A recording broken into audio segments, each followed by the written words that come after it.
The following is a presentation of the Belly Up Sports Media Network.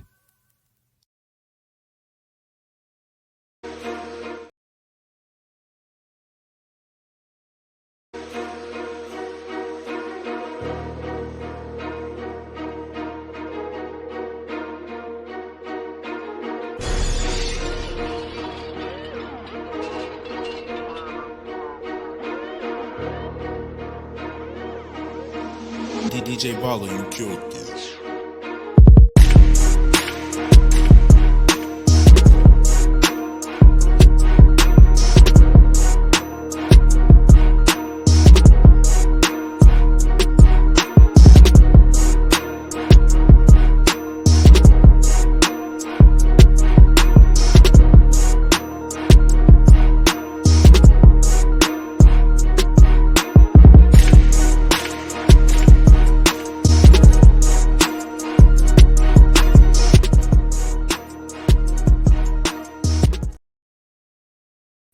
Hello, folks. Welcome back to College Football Coast to Coast. It is the biggest show of the season so far right here, and I feel like we'll be saying that a lot down the stretch. But we are opening up with a huge week at the quarter mark of the season, or past the quarter mark of the season now. And it's week 4, a crazy week 4, a lot of ranked matchups. Tyler and I are both excited for it. Glad to have Tyler on the show. And a lot of big games coming for us today. So it is a big show, biggest of the year so far. So we are really excited to bring it to you guys, and hopefully we'll have some good football today. And the rankings might get thrown all over the place, but we're gonna bring you guys the rankings now to open the show before we get into the weekend, and that is our top 10. Our top 10 here is really compiled of a lot of teams that move the football really well. And I think, Tyler, you can speak to the fact that a lot of these teams within the top 10 are high-powered offenses. Who can score the football early on in the season? You're playing against a bunch of non-conference teams for the most part right now at this stage. Are you able to score the football and move the football at will against these teams and really show that, hey, you belong in the top 10 right now before you get to your conference opponents and some ranked matchups? And, of course, there's a whole bunch this week to talk about. So really we'll open up, and I'll give you the first number 10 all the way through number 6, and I'll let Tyler give you the top 5. Number 10 is the Oregon Ducks. The Oregon Ducks come in right there at the 10 spot with their big matchup today, or I should say later on today, against Colorado. I'm sorry, I said the Buffaloes, but it's Colorado. And you move up just a little bit further, and you get to Notre Dame, who sits at number 9, in a huge matchup with Ohio State tonight, which would be a really, really good one. I'm looking forward to that one. I think the most out of all of those games is Notre Dame able to impose their will, especially at home against Ohio State, who really hasn't had any competition to this point in the season. And will they be able to stop Notre Dame? And will Notre Dame's defense be able to show that Ohio State's offense is vulnerable? Moving up to number 8 is Washington. Washington with Michael Penix, who you and I have talked about, really is the guy that we think is really the most ready for pro-level football. And right now, so far, it looks like he is the most ready for pro-level football. This Washington team is balanced, a good run-pass team, and I look for them to stay there in the top 10 a lot of the season unless something crazy happens. And then moving up to 7, where they haven't moved all season, Penn State has kind of rode the wave right now in the top 10. They stayed at number 7 since the preseason rankings, and really have held on well, which means that the AP thinks that they belong there within the top 10. So right now, for me with them, defensively, I think they can be one of the best teams in the country. They have been in the past. Offensively, will their offense be able to score enough points this season to keep them in the top 10 and active enough in order to play against their eventual opponents, Ohio State and Michigan, later on this season? And of course, at 6 is Ohio State. their division counterpart here with Ohio State. 6 is kind of an interesting spot. We could see them move drastically based off of today's game and see where they go. It could be up into the top 4, or it could be down quite a ways with a loss to Notre Dame outside of the top 10. Uh, so Tyler, I'll let you take there from 5 to 1. You got some really juicy teams up there in the top 5. Yeah, not much movement from last week to this week with the AP top 5. Still, USC is holding strong at the number 5 spot. This is a team that hasn't really been tested yet. They're going to face Arizona State later tonight, and you look at the spread, 34.5. Arizona State is a very bad football team that will probably be over by the half. So there are some bigger games. They do host Washington. They are going to face off against Colorado and Boulder. So there are some games to play with Caleb Williams and his high-powered offense. So this USC team is undefeated, but they're still yet to be tested this week. So number 4 is Florida State. Texas and Florida State flip-flopped. Florida State coming off of that 2-point victory against Boston College on the road. It was looking like a runaway to start, and then Boston College and that quarterback in that offense was able to score at will against the Seminoles defense. But Florida State, this feels like whoever wins this game against Clemson is probably going to book their ticket to the ACC championship. I think that Florida State schedule after the Clemson game really sets up nicely for them. We saw the same Florida State team beat LSU in week number 1. Can they do it again against a Clemson team that, got really left to dead in week 1 against Duke? They got manhandled by Duke, but I think that this could definitely be a statement game for Clemson against Florida State. So Florida State checks in at number 4. Number 3 is Texas. They leapfrog Florida State after Florida State struggled with Boston College, but Texas also had their struggles too. It was 10-10 going into the fourth quarter against a Wyoming team that we talked about in week number 1, beating a really good Texas Tech team. So I think that Texas this week going on the road to Baylor, I think that they could definitely be on upset alert. Baylor is sitting at 1-2. But that's a hard road trip to go to in Waco. Baylor, some of their recruits, are going to have that mindset, that they weren't recruited by Texas. Texas is supposed to be this, this flagship school in Texas. So I think that Baylor fans and also their players will have their chip on their shoulder. So if you're looking at an upset, look for one for Baylor to keep it close. I'm not saying that they're going to win, but I think that Texas, you get to have to keep your eye out on that one. Number 1 and number 2 is not change. Michigan went through their 3 cupcakes. They're facing off against a Rutgers team that the line right now is 24, but I wouldn't be surprised if Rutgers keeps it close for at least a half. Jim Harbaugh is back from his suspension, so I think that team will be ready for a Rutgers team that could definitely sneak up on you. And then the number 1 team remains the same as the Georgia Bulldogs. They were tested by South Carolina. South Carolina hold a 14-3 lead at the half, but in the end, South Carolina's defense wasn't able to have any answers for Carson Beck in that running attack in the second half of that game. So the AP Top 10, not really much changes, but with Statement Saturday today, boy, it could get wild. Give me 2007 all over again. Yeah, it could be a wild weekend here. And it's one of those where you could have 4 teams in the top 10 not be in the top 10, after this slate of games today. So I'm really interested to see what happens. Moving past this, we'll get into our AP Top 25, our risers and fallers from last week. Of course, we start with every show that we do our risers and fallers. We start with our fallers. Tyler, who's your faller for a pretty active week last week, and going into this one, who really we don't see bouncing back quick?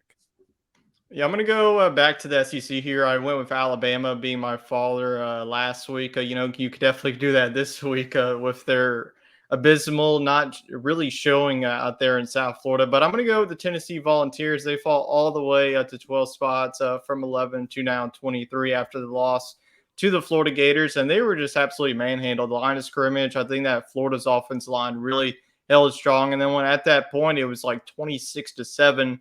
Going into the half. Tennessee was able to make it close, but Joe Milton had some some really question marks. That one where he just threw it up in the air and it was almost a pick six, but Tennessee was able to make a tackle or two. So I definitely think there's some concern for this Tennessee offense. They went through their first couple of weeks, against Virginia. I talk about their struggles against Austin Peay, and I was very concerned with this Tennessee offense going towards a Florida defense that is way, way better than what they were playing last year. Got to give credit to their defensive coordinator. He's bought all in. I think that with this win, Billy Napier has bought him some time there in Gainesville. So I think that Tennessee, a lot of people were saying that they were going to be the number 2 team in the SEC East behind Georgia. Could that definitely happen? Sure.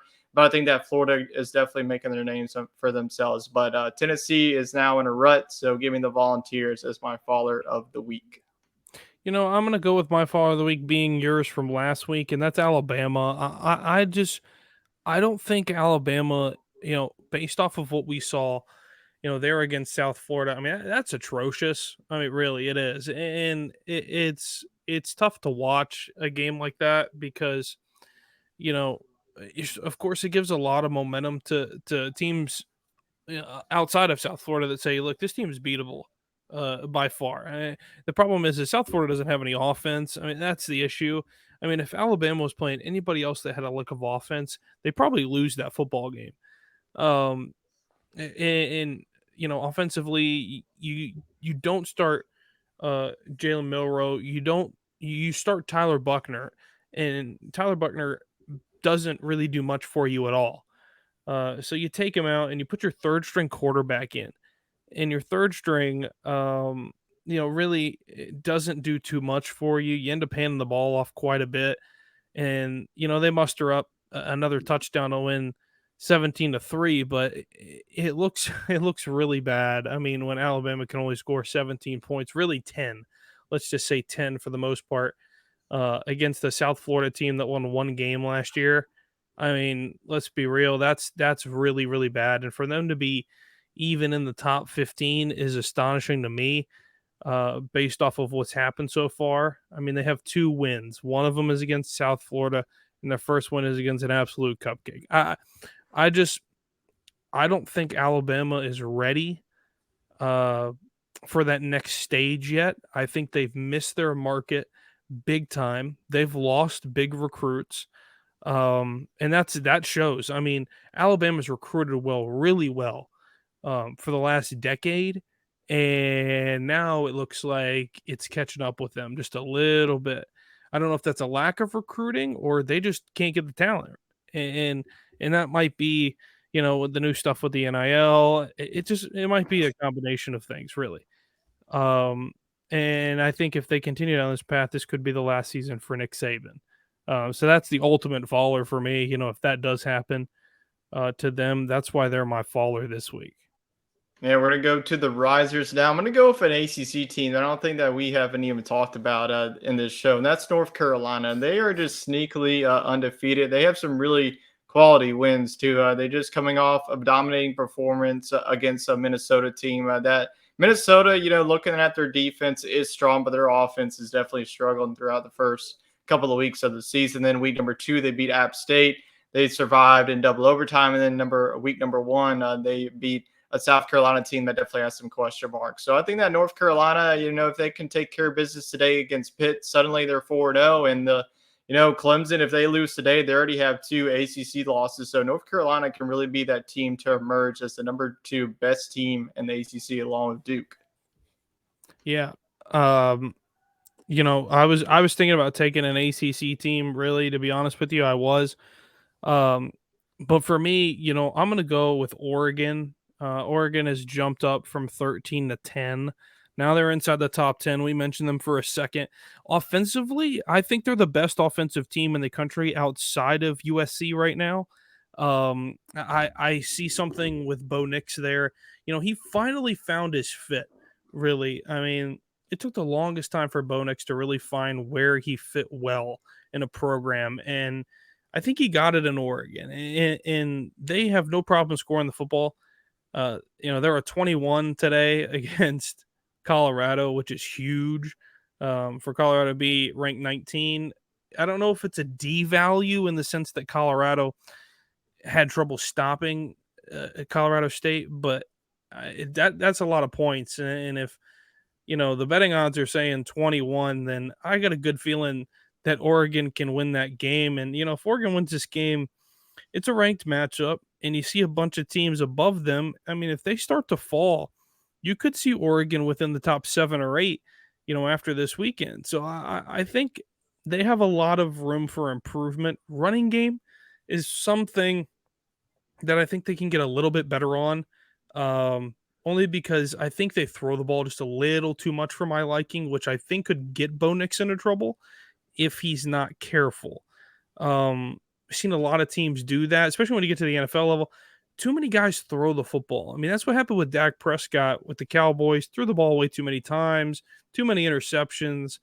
I don't want Oregon to go down that road where Bo Nix is dropping back to throw it constantly throughout the game to pad his yardages up, because it's going to turn into turnovers even for the best quarterbacks at college.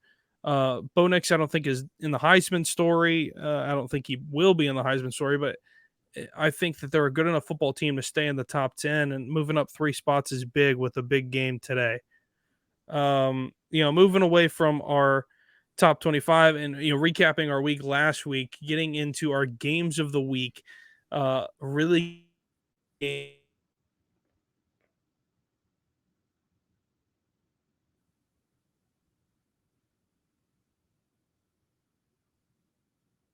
me is that this game here in the ACC, Florida State, who's 4 right now, struggled with Boston College, like Tyler mentioned, this past week. Now they got to go to Clemson. Clemson's a tough place to play, even though it feels weird looking at this and seeing Clemson's not a ranked football team. I think that it places a lot of value in the sense that Clemson is a good team at home. I can't remember the last time they lost a game at home. This is a scary game for Florida State, especially with the scare up there in Massachusetts. I'm iffy to take Florida State with the 2. I give it to Clemson. I honestly think Clemson can win this football game. It's not going to be a high scoring game. This will kind of be a defensive game for the most part. I think Tyler can agree with me in that sense that it's going to be a ground and pound type game here on both sides of the football. I think 24-21 wins this game. I'll take Clemson and the Tigers to win. All right, so a little shake up there in the ACC. So I definitely agree with that. I think that it's going to be a game that's going to be decided in the trenches. I think with Clemson, with Will Shipley, that's how they're going to have to run their offense. So I think that this has got to be the game that Cade Klubnik takes it to the next level. He's a good quarterback, but he needs to be an elite quarterback for Clemson to win this game. Now, Clemson has definitely dominated this series in the past couple of years, and Florida State definitely is playing with a chip on their shoulder. They did not play well against Boston College. They know that. Mike Norvell, I think that they're going to have a great week of practice leading up to this game. Jordan Travis looked good against Boston College. I think that this is going to be your best defensive line versus our defensive line. We saw what Florida State did against LSU in week number 1. Clemson can definitely do the same. That week 1 game, there were just so many turnovers that really just discombobulated this Clemson team. That can definitely not happen again. So with a 2-point spread, I'm just going to go with Florida State. I think a couple of weeks ago, I would have said this was just going to be a blowout. I think that Clemson has definitely regained some momentum. Now, I know it's Charleston Southern, it's Florida Atlantic, but still, a team needs to win back-to-back games to feel good about themselves. They got their butts handed to them by a very good Duke team in week number 1. So I agree with you. I think this is going to be more defensive battle. I feel like whoever wins the turnover battle, they're going to win the game because whoever gets the more turnovers is going to set up that offense. So really looking at the quarterbacks, so I got to give it to Jordan Travis. I think that this is the game that he puts his stamp on him becoming one of the top Heisman Trophy finalists in the end of the season. So give me the Florida State Seminoles to win this one. I will go 24-21 too as well. I agree with you. I just think that the Seminoles really take care of business. And this is a tough environment out there in Death Valley. So I think it's going to be in for a real treat. It's 11 o'clock a.m. game, so both teams are going to have to wake up. But I got to go with the Seminoles to not really pull off the upset, but take control of this conference. Yeah, it goes one way or the other, especially with that game in the ACC. It's our only game in the ACC that we'll be talking about. Moving away from there, it's the newest member of the Big 12. With the Big 12 superpower over the last couple of years, it feels like in UCF, the Knights are going to face off against Kansas State in Manhattan. I think that this game here, 3.5 is really close. I mean, they're giving I'm sorry, UCF the benefit of the doubt. I don't know why I saw UFC.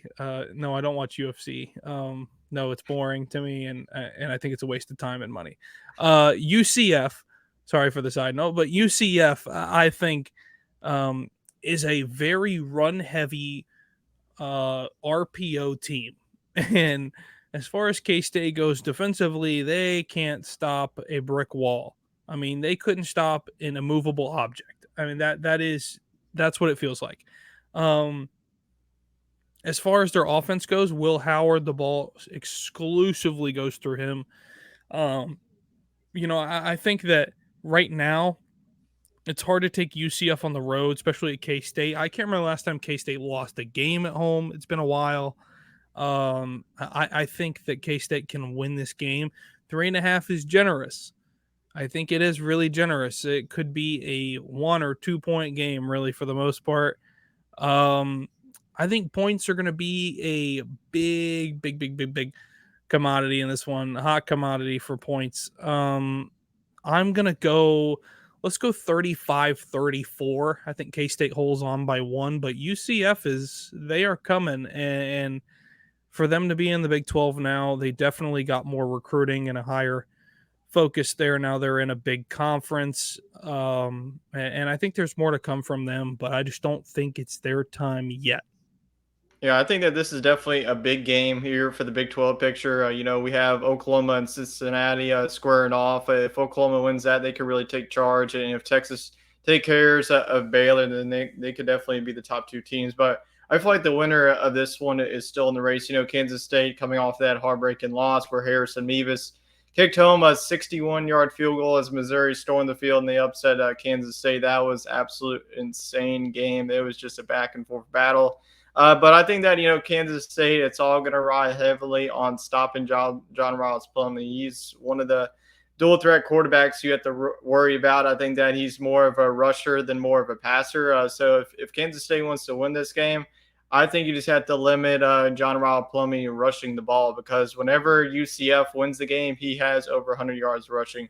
So I think that UCF, looking at their games this week, they had that really tough road win against Boise State. Kansas State, they're 2-1 coming off of a loss. So I think that if Kansas State would have won against Missouri, I probably went with UCF. But since this one is in Manhattan, they're looking for a bounce back victory. I do think that there will be some points to score in this one. I think that these are two very high-powered offenses. So I'll go 31-28. I think that this is a field goal game. I think that UCF is definitely built for the Big 12. So I think that this is going to be a really barn burner, underrated matchup to watch this weekend with all the ranked versus ranked matchups we have. But I'll give K-State the edge here, especially Manhattan. That's definitely a hostile environment to go into. And now the next game, the game that everybody's eyes will be glued on to probably for the most part tonight at 6:30 is Ohio State. The Buckeyes are going to Notre Dame as the 3-point favorite to face off against the Irish in South Bend. Lou Holtz today on the Pat McAfee show said that Notre Dame is a better team than Ohio State. Now, I haven't agreed with Lou Holtz in the past, but you know what? I will agree with Lou Holtz now. Now, Lou Holtz has a little bit of bias, folks. So it's hard to take somebody with bias, but straight up, somebody that has zero bias here. Well, I have more bias against Ohio State than for Notre Dame in that sense, but I honestly think Notre Dame is the better all-around team here than Ohio State. Let's go through it. Here's the deal. Notre Dame has the most experience at quarterback here. You have a guy who could be a senior citizen in college football right now at your quarterback. They have a heavy run game, strong running backs. Um, it, I think offensive line wise, I think they're way better than Ohio State's D line. Ohio State looks like they have holes on defense right now. They've gotten away with it because they haven't played anybody so far this season. They're 3-0 by default. I can't think of on the other side of the ball. I mean, look, you had a quarterback battle to begin the season, and going to week 1, you had no idea who your starter was going to be. You go into week 2, you still didn't have any idea who your starter was going to be, and then you went into week 3 and say, okay, Kyle McCord's our starter now. So now we figured it out. So now he's our starter, and he's going to get thrown. His feet's going to get thrown on the fire quick, because South Bend is not an easy place to play. At all by any means. And Notre Dame does not get beat in South Bend very much. That's why I think home field advantage this weekend is so big, because I don't think teams on the road giving Ohio State a 3-point line in this is, I think, just pity at this point right now, because they're a 6 and Notre Dame's a 9. I think that they're also valuing in that Notre Dame had a little bit of struggle with NC State, but it's hard to gauge that game because of the big delay. Ohio State does not feel like a 3 to me. I think Notre Dame wins the football game. There's too much to factor in playing in South Bend for Ohio State to come in there and say, we're going to win by 3. I don't see it. I can't put my head on a pillow at night and think that Ohio State could possibly win this game in Notre Dame. I think Notre Dame can win this game by 10, to be honest with you. I just don't think Ohio State's offense is good enough to score the football a lot. I'm going to say that the final score will be 24-14 Notre Dame. Yeah, big statement for the Fighting Irish. And yeah, I agree with you too that, both of these teams haven't really been tested. Ohio State has really played no teams to really watch for. The first 2 games, they put up 35 points against Youngstown. The first game, 23-3 victory against Indiana. And then last week, they really showed that their offense took off. They got Marvin Harrison Jr. involved, and they also had Kyle McCord, who Ryan Day now said is going to be the full-time starting quarterback. So that's definitely good to know. You don't want to be a team already like week number 4, don't even know what your quarterback is. So Ohio State definitely has those answered, questions answered already going into this matchup. Now, on the other side, Notre Dame is looking like an elite football team so far. Now, this is where they can definitely make their statement. We already said in our other shows that they have 3 top 10 matchups. Clemson's not a top 10 matchup, but it was a top 10 matchup in the preseason. So this is their 1 of 3 matchups. And like I said earlier, if they go 3-0 and make it to the college football playoff and they're not number 1, then the committee needs to be like drug tested or something, because they would have the best resume in college football. So I think that this game is definitely, going to be a battle. Ohio State with their freshman quarterback, you don't know the inexperience. And on the other side, you mentioned it, Sam Hartman, he has 5-6 years under his belt being Wake Forest, the signal caller. I think that Sam Hartman has taken this Notre Dame offense that we haven't seen in quite some time. Estime is just running people over. It feels like every game you look up, he's got over 100 yards and at least a touchdown. He's been pretty consistent. I think that both of these offenses are going to be the best defenses they have seen all season, and specifically Ohio State. Notre Dame facing NC State's defense. NC State was able to really hold them, but after that, Notre Dame put up. Notre Dame's put up 45 points. They just wake up and they put up 40 points a game. So if they can do that against this Ohio State defense, that's pretty good on all 3 levels. I think that they are going to soar up in the rankings. But I am going to agree with you. I am going to go with Notre Dame. I'm not going to go on the side of with them winning by 10 points, but I think that they do score 30 points against this really solid Ohio State defense. I will go 34-28. Give me the Fighting Irish to not really pull off the upset. I just think that Notre Dame, look at last year's game with C.J. Stroud and that offense. They barely won that game. I think that Notre Dame is looking for some revenge, and they're going to get it this weekend against the Buckeyes. Yeah, it's good to see a big matchup like this early in the season. I like to see it here. Notre Dame is right now Still that independent team, which I'm still upset about, but I'll get past it. I did bash them early on in the season, and now they've turned out to be a decent football team. I'm pleasantly surprised by Notre Dame. So uh, hopefully the Fighting Irish can keep it rolling this weekend against Ohio State. Moving to our next game, our next night game here is another big one for the Big Ten. It is number 24, Iowa. They are traveling to Happy Valley to face number 7, Penn State, who is the 14.5-point favorite at home. Big game here. I mean, this is the biggest game of the year in Happy Valley because it's the whiteout game, and the whiteout game comes with all its glitz and glamour and all the crazy hype videos and everything else. And I think this game is a big, they talk about it all year about the measuring stick and, do they measure up to anything? I think this is the big point for Penn State right now. As far as that goes, if they can close out Iowa and win by the 14.5 margin, I think they answer a lot of questions. And that is, can they compete with Ohio State and Michigan? Can they do it this year? Can they finally get over the hump? Now, if they beat Iowa by a considerable amount of points, I think that they are. I think they're good enough to be the best team in the Big Ten. Defensively is my biggest question mark. I don't think they'll see it. You won't see it today, only because Iowa doesn't have any offense. I think Penn State's offense is the big story for this game. So I think that Penn State wins the game. 14.5 is a lot of points, but I think that they can cover it. Only because I don't think Iowa is going to get more than a touchdown. That's the problem. Iowa gets a touchdown, and I think that's it. I think that Penn State wins 28-7 in this one. Yeah, that's about right of a Big Ten score. I'm definitely going to be excited to watch this one. I'm always excited. It's definitely a treat. Even if you watch it on TV, the whiteout is one of the best traditions in all of college football. And if you're lucky to go to it, then good for you, because that environment is absolutely insane. I hope they would have saved it for the Michigan game, but they decided that they wanted to do it for the Iowa game. The last time that we saw these two teams meet, it was an absolute insane game. This was a top 5 battle. Iowa was able to pull off the upset.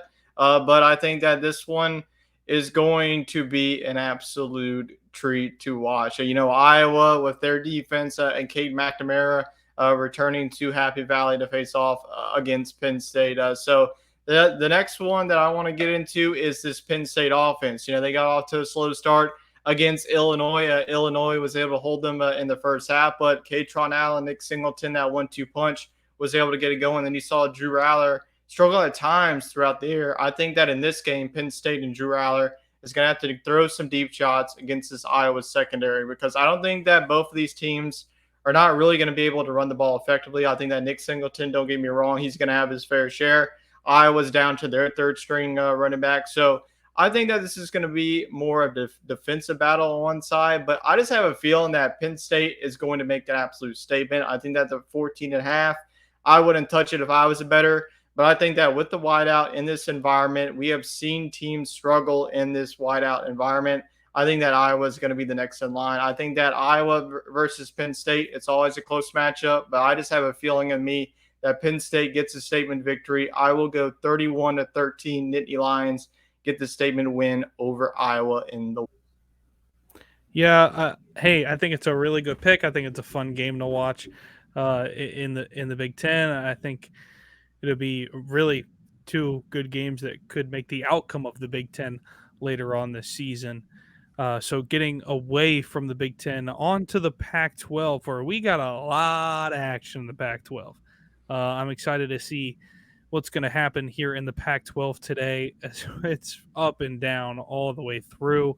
We'll go pretty quick through our Pac-12 because we got a lot of them. Colorado, number 19, the Buffaloes come to Eugene, Oregon to face number 10, Oregon. The Ducks are a 3-touchdown favorite at home.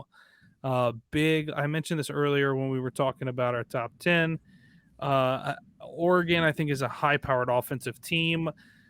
Colorado has a lot of talk about them. I don't think Oregon's going to win by 3 touchdowns, but I think they win this game by 10, 14, somewhere in that range. A lot of points up in this one, I think. I'm going to go 42-31. A lot of points, I think Oregon's going to be able to put up on Colorado. I don't think their defense is ready. Yeah, if you like offense, this right here is the game for you to watch at 2:30. Colorado, we know that they've been they are the story of college football. But we were all concerned about them last Saturday night when they taked on Colorado State, and that was a tricky contest. We thought that they were just going to steam right through them because that game was personal for them. But this is their toughest test of the season. I think that they have not faced an Oregon defense. They have not faced an Oregon offense like this in Bo Nix. I think that this Bo Nix offense, if you look at their schedule, I mean, they are just putting it to opponents. Oregon has also been tested. I think that that's been the theme of this show is that a lot of these teams haven't really been tested yet. So I'm actually going to go with Oregon to really put it on Colorado. I think that Colorado drops back down to earth. With Travis Hunter being out for the first couple of weeks, I think that Xavier Weaver is going to be their wide receiver one. Now, the cornerback situation is definitely going to be tough. I just don't think that the line of scrimmage is built to beat a team like Oregon. So I think that Dan Lanning and this offense really pours it on. I'll go 52-28. I think that Oregon really puts on them. It's a tough environment in Austin Stadium. So I think that the Ducks cruise to victory against the Buffs. Jeez, that's a big win that you got up there. That is a lot of points. 21's a lot, and Tyler, that's a lot. It could happen. We will see what happens, and that's going to be a great game to kick off. Really, the Pac-12 marathon, the TWAC. I mean, you could call it that. Why not? Moving from that game to the next one. The UCLA Bruins are at 22. They're ranked in the top 25 right now, sneaking their way through and hanging on there. They're going to Utah to face the Utes, who hang in at number 11. They are a 6-point favorite at home. Pretty low for them to be at home at a 6-point favorite. I was thinking it might be like a 9.5 or something like that, but 6 is kind of low. I mean, for them to only win by a touchdown in this game, I don't know if that's disrespecting Utah or it's crediting UCLA. I haven't been able to watch too much of UCLA. Number one, because we're in Central Time and I don't live on the West Coast, and I can't keep my eyes open that long to finish a UCLA football game.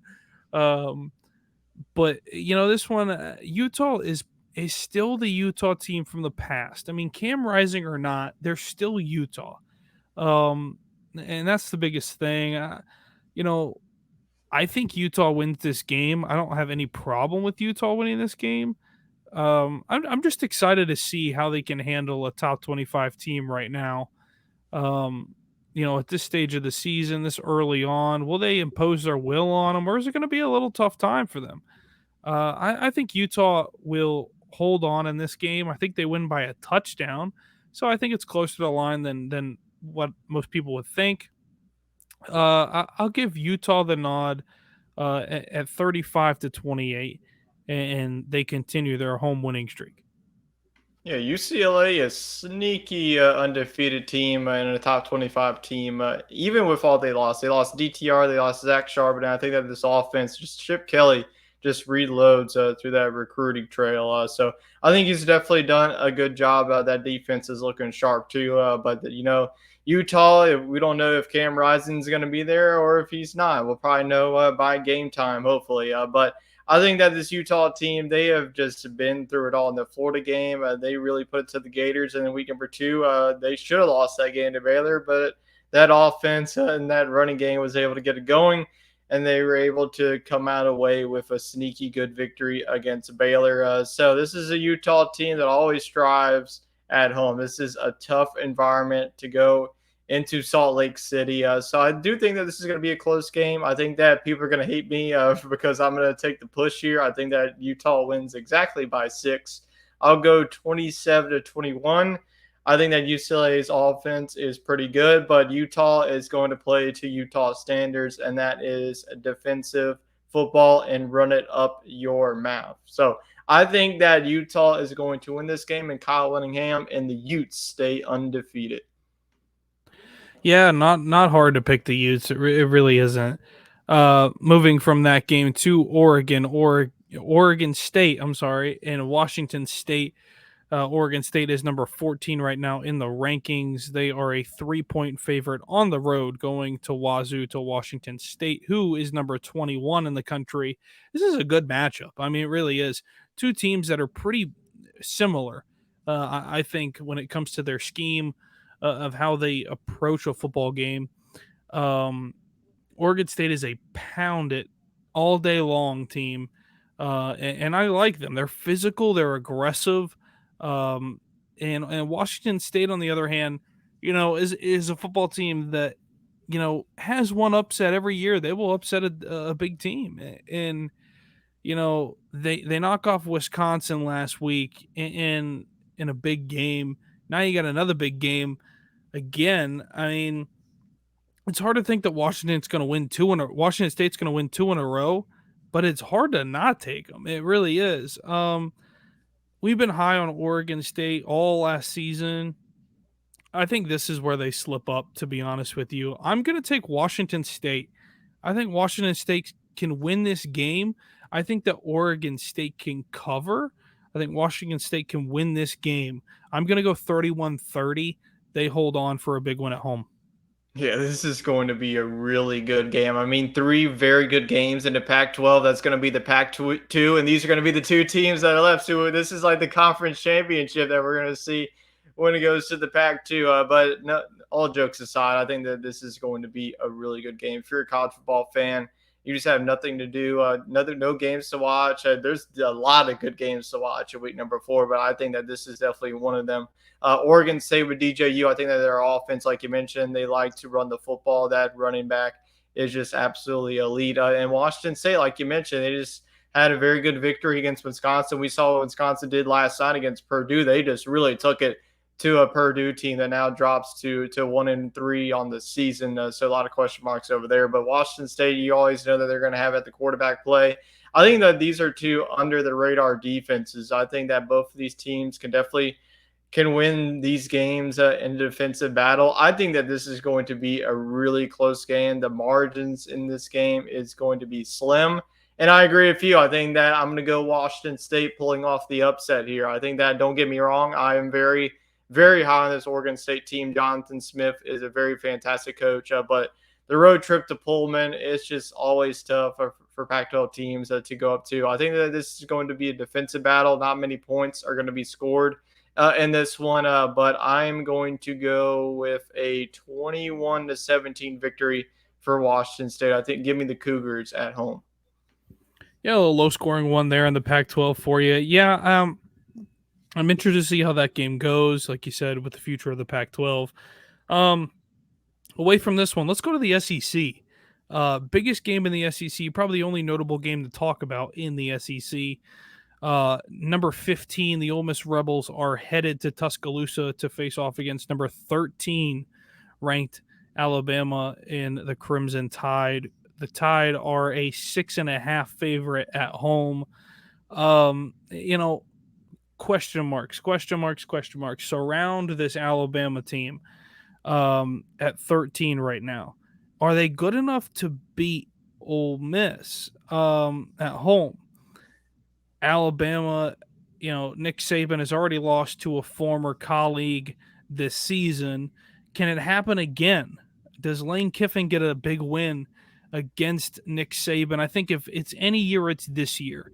Only because I think Ole Miss, as far as offense goes, they are so far along offensively right now that they have been in previous seasons that they really can give Alabama a run for their money. Especially right now. It's where the game is on the schedule more than anything, I think. Alabama has struggled. They lose to Texas, and then they turn around and they barely sneak away with the 2-touchdown win over South Florida. I think this game falls perfectly on Ole Miss's calendar where they say, this team is vulnerable. Let's go get them.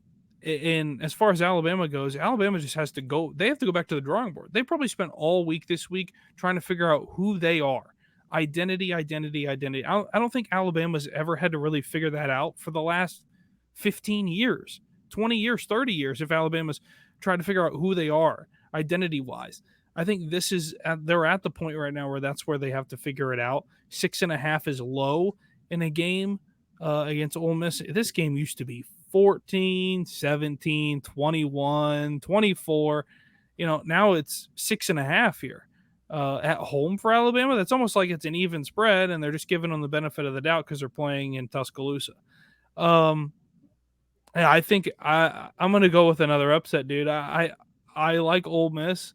The way they score the football right now is big. If they can run the football, Junkins is obviously one of the top 5, top 10 running backs in all of college football right now.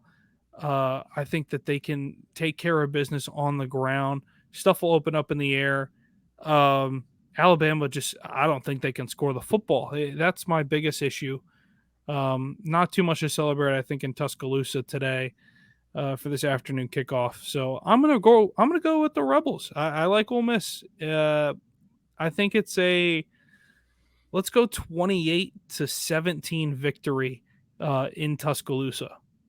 Yeah, this is a very important game here in the SEC West. I feel like the winner of this one is going to take some charge in this one, depending on what LSU does tonight against Arkansas. But I think that, like you mentioned, you hit the nail on the head that Alabama definitely has the question marks, and it's right at the quarterback position. We saw Jalen Milroe get the start in the first 2 games, and he got benched against Texas. And then Nick Saban just went with a full-on let's go quarterback carousel and just see whoever does good. They went with Tyler Buckner.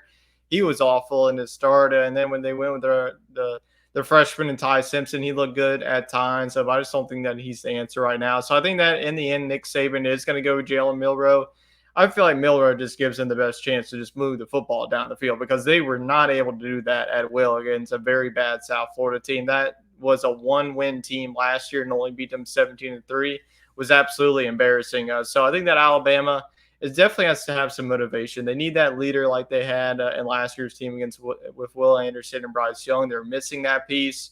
They definitely have the offensive talent. In the wide receiver position, you have it with Jermaine Burton leading the way, and then your running backs, you got Jason McClellan, and then you have a defense that's very formidable too. They got ousted. Their worst game was against Texas, but Quinn Ewers, you got to tip your cap. You had a very good, solid game. But Ole Miss, they definitely been a sneaky team in the SEC West. Had a very good win in week number 2 against Tulane. They beat Georgia Tech pretty handily last week, so they've been taking care of business week in and week out. I think that their offense is definitely going to be challenging for this Alabama defense. I think that Jackson Dart and Lane Kiffin already has a plan of how they want to attack the secondary. So Dart is definitely going to have a better game than he did last year against Alabama. We haven't seen Quinshon Judkins, the running back, get going. I think that if Ole Miss wants to pull off this upset, Judkins and this offensive line is going to have to hold up. But there's just part of me that thinks I'm not going to pick against Nick Saban again. So I'm just going to give Alabama here. I don't know why I'm picking Alabama, especially the way that offense has been looking as of recently. But to see Alabama already have 2 losses in the month of September would be absolutely bonkers. So I think that Alabama gets a slight victory. I think that Ole Miss covers, but in the end, the Tide gets the home victory. It's going to be very close. I'll go 28-24, give it to Alabama. Yeah, really close game, really good game there in the SEC. Away from that one, let's go to the Group of 5. Best game in the Group of 5. This is a absolute fantastic game in the Group of 5. I love it right now at this part of the season. It's App State traveling to Wyoming. Wyoming has been the talk of the town on this show this season. And through the first 4 weeks, we have talked more about Wyoming in the Group of 5 than any other school in the Group of 5, it feels like. Wyoming is the 3-point favorite at home. Wyoming plays in what I say is a glorified high school stadium. And there's probably high school stadiums in Texas bigger than their stadium in Wyoming, but they don't need anything bigger than that. I think Check can probably fact check us on that over at the Sports Scramble to figure out if their high school football stadiums in Texas are a little bigger than Wyoming's, or you guys can tell us obviously in the comments about that one. Yeah, the Cowboys, I like them big in this game. It is one of those where App State likes to do their little upset. I don't think they're going to upset them in Wyoming. Wyoming is like, it feels like you walk through a portal It's so weird. I don't know what it is, but like it's like you go through a time warp or something. Like when you go into Wyoming, it's like people don't want to play football anymore. We saw it with Texas Tech, and we said Texas Tech was going to win this game big, and what do? They lose in double overtime. I think it's like the most wacky thing of all time to see Wyoming where they are right now. Um, I think the Cowboys win this game. Man, it's tough. I think that they win it. I don't think there's going to be a ton of points in this one. Let's go 21-17. I think they cover. They cover the 3, but 21-17 seems like a good line here. Their defense is well polished, so I've seen some improvements over the last couple weeks, and I think that they can stop this App State team. It's a battle of 2-1s. App State almost knocked off North Carolina in double overtime. They fell just short. Wyoming, one of their key wins was against the Texas Tech team in week number 1. That's when we really talked about this Wyoming hype, and I think it's definitely there. It's definitely going to be a tough road trip. You go all the way to from Boone, North Carolina to Laramie, Wyoming. So if this was in Boone, I probably would go with Appalachian State, but this is just a tough environment. It's going to definitely be a tough road trip for Appalachian State. I think that these are two of the most explosive offenses that you're going to see at the Group of 5 level. So I think there's going to be some points. I think that Wyoming, their defense, though, is going to step up. They're going to get a key turnover to really put this one to bed. I think that Wyoming, the Cowboys, get a 34-27 win and move to 3-0, and they could definitely be one of those teams. Air Force is going to be 4-0. Wyoming is going to be right up there with 3-1. So if you're Air Force and you're looking at this Wyoming team, they beat a really good App State team. I think that that Air Force and Wyoming could definitely be the top 2 teams to talk about in that conference. I think so. Yeah, you make a really good point. Air Force with a huge win last night. I think that they, a statement win, I think, in that sense. San Jose State was a decent football team that's held people pretty low scoring. They battled with USC.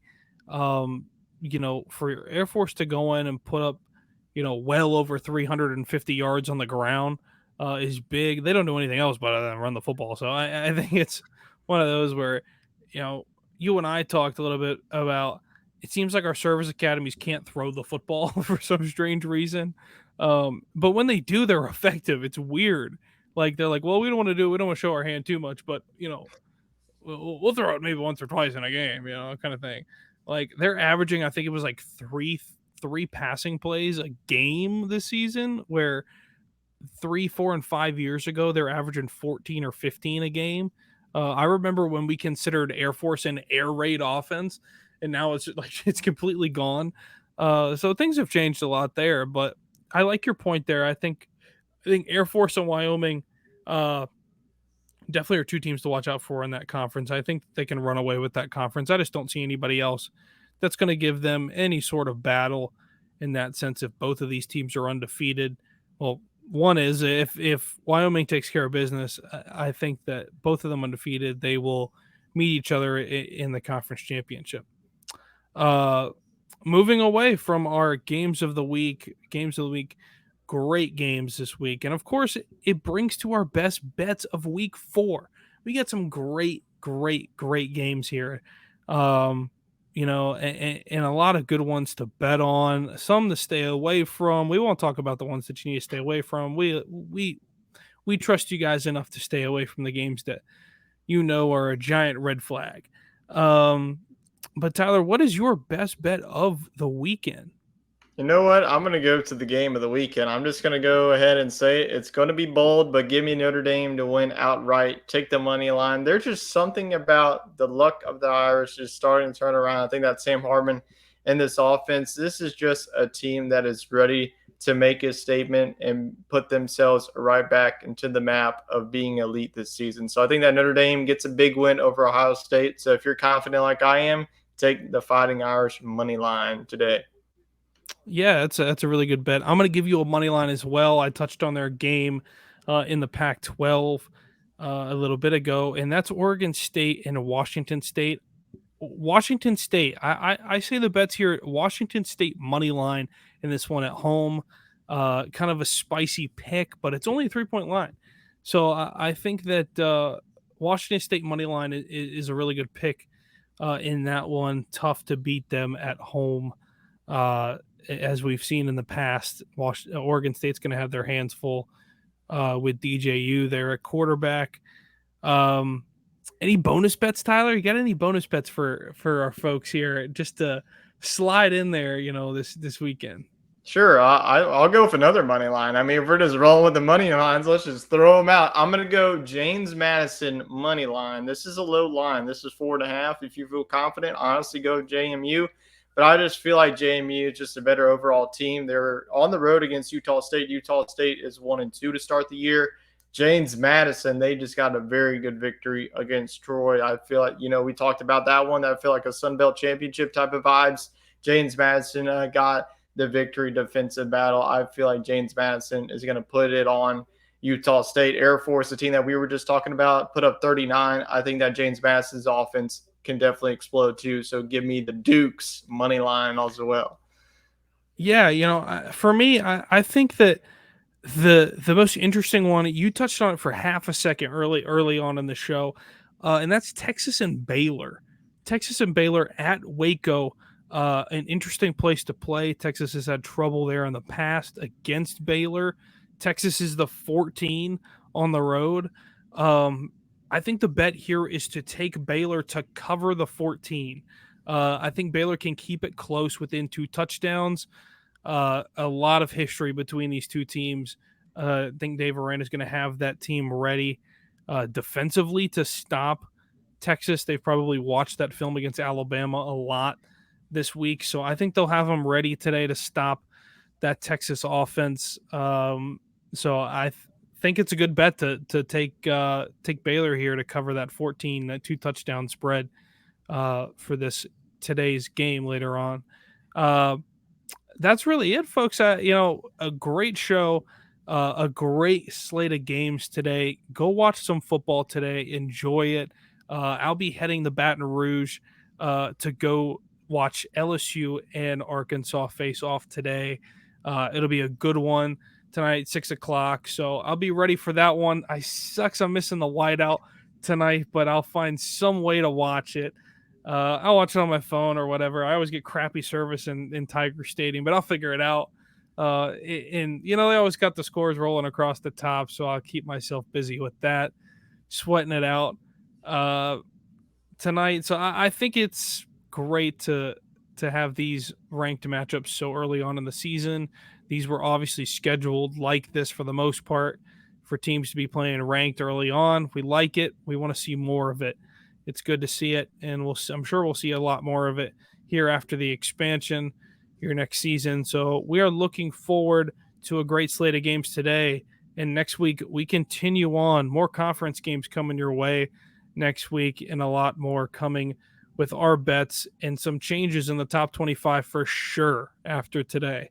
So we will have a lot to talk about next week when we see you guys for week 5. Thank you for joining us. We'll see you guys then.